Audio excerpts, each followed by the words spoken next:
All right, this is a quick video to talk about how to get your Chevy Colorado or Canyon, the auto stop start disabled. If you're like me, I first started off here at Amazon and there's these $50, $60 versions here. I actually ordered this one, and the adapter that came with it was actually like a two-prong adapter. It didn't fit, but you start here. They all look kind of the same, right? They've got a some type of adapter with either some logic here, and some of them had this cable that runs over to the fuse box. Some did not. But I went out online or on YouTube and I found two other versions of this. Many of you may have seen this video right here. I'll put it in the link below. I want to say this was the most expensive one, but it's done here at the battery, and it's like it wasn't to me the best option. For one, it was more expensive, and I don't know, maybe it was just a little that it wasn't quite as elegant as the ones that plug into the panel. But it's not that it doesn't work, I guess. I've never tried it, but there were a couple of things. The pros are it was probably the easiest to install, because you just remove the ground from your battery and you connect this thing in line, and it's smart enough to ignore the shut off command, whatever. But it does mean that your auto shut off is always disabled while this thing's installed. So if for some reason you needed to re-enable it, you can't. It's off until you remove this harness from the battery area. It was also, I think, the most expensive, and when I went to the website, I don't know if I got in the right spot, but it was, to me, the least obvious about making sure that I got the right part.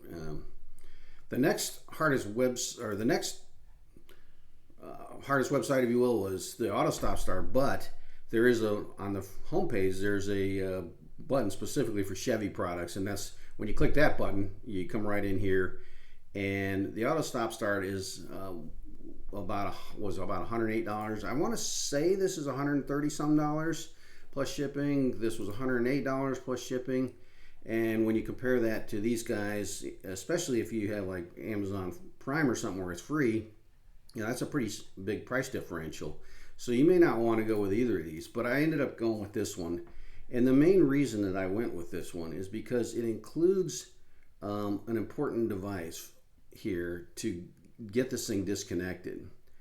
Okay, he shows, and this is the best video. I'm going to include this link. I'm not going to reinvent the wheel here. He shows you how the lever locking thing works. You got to pull the red thing out and push right here, and then he shows you here's the tool that comes with it, right? That's designed.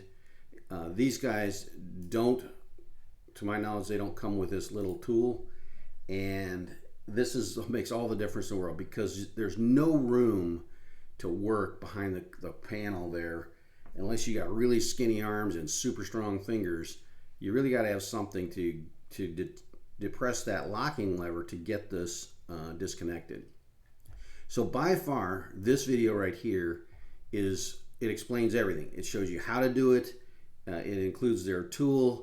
But if you don't want to spend $108 on this thing plus shipping, and you want to go and find an alternative, you can probably get one of these cheaper ones here and use this tool right here.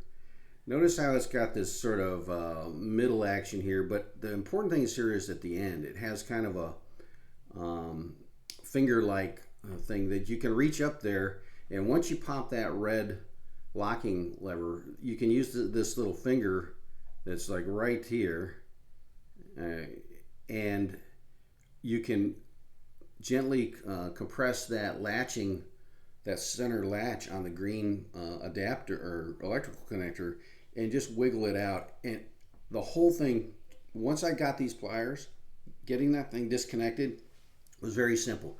Empty out your glove box, squeeze the sides of your glove box so that they'll pop out and drop out. Put a flashlight up where you can see in there. I literally stuck my head up in the bay where the glove box was, and I reached these pliers back. I reached back in there first, and with a small eyeglass screwdriver, I pried the red locking latch out. Then I stuck my head up in the bay, and I put these pliers over to the center there, and I gripped that central detent, wiggled it, and the disconnector, it came out in 2 minutes, right?